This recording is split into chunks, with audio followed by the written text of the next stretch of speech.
Welcome back to The Takeout. Microsoft co-founder Bill Gates testified before the House Oversight Committee, which is investigating the late Jeffrey Epstein and his relationships. In the closed-door interview, Gates told lawmakers he had no knowledge of the deceased sex offender's crimes. He also said he was never interested in a personal relationship with Epstein and never went to his island, his ranch, or his home in Florida. Massachusetts Democratic Congressman Stephen Lynch joins us now. He's a member of the House Oversight Committee, and he was at Gates's closed-door testimony. Congressman, it's so good to see you. Tell us everything. How long did he testify for? What was his demeanor, and what'd you learn? Well, I think in total it was probably 4 hours that he was before the committee. We rotate. Republicans have an hour, then Democrats an hour. We go back and forth. But I thought he was responsive to our questions. He was cooperative in that sense. He didn't try to avoid things. Mr. Gates did push back on a couple of emails that were sent by Epstein, but to Epstein. So he had never seen them. So there were some implications that he had engaged in some wrongdoing that could not be substantiated. Did you find it believable when he said that he didn't know anything about Epstein's crimes and that he didn't seek to have a personal friendship with Epstein? No, he actually did concede that he knew that there were crimes committed. When I asked him about, I said, now, when you met Epstein, I said, he was already a registered sex offender. So he said, I was not aware of that he was a registered sex offender. But he said he knew he had a past and that there were crimes involved. He had been given information relative to that.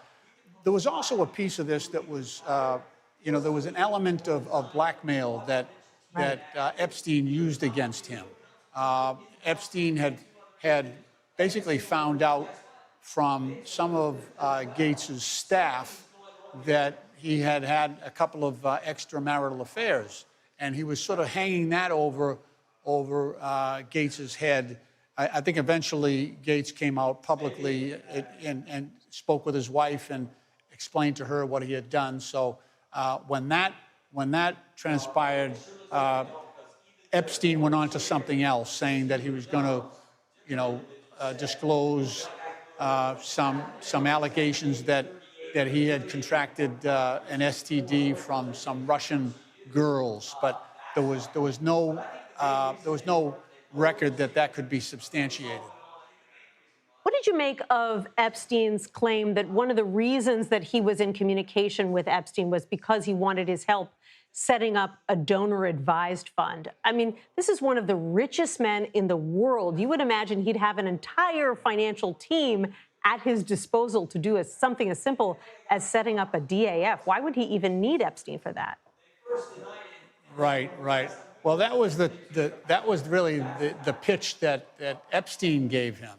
He went to Gates just like he went to Les Wexner, right? He was trying to get him to allow him to handle the funds. That's the business he was in. So Epstein went to first he sought people around Gates to introduce him to Gates. So there were several people that kind of steered Epstein towards Gates and made those connections.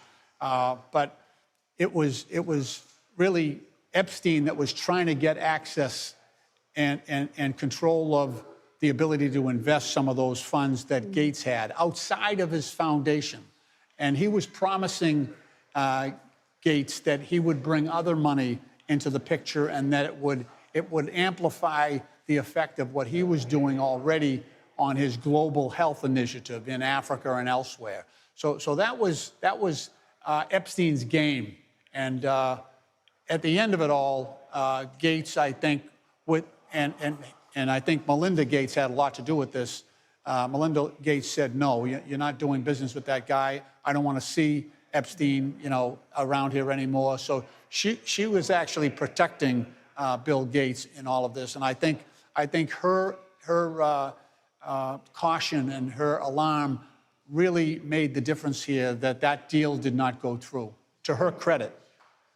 So if we pull back, what is the significance of what Bill Gates told you today when it comes to the committee's understanding of the way that Jeffrey Epstein operated? Okay, so there were a lot of very cryptic emails back and forth that we couldn't quite make sense of. And so we asked him about a lot of those. Out of that clarification by Gates, we were able to identify probably 3 or 4 people that we need to talk to next.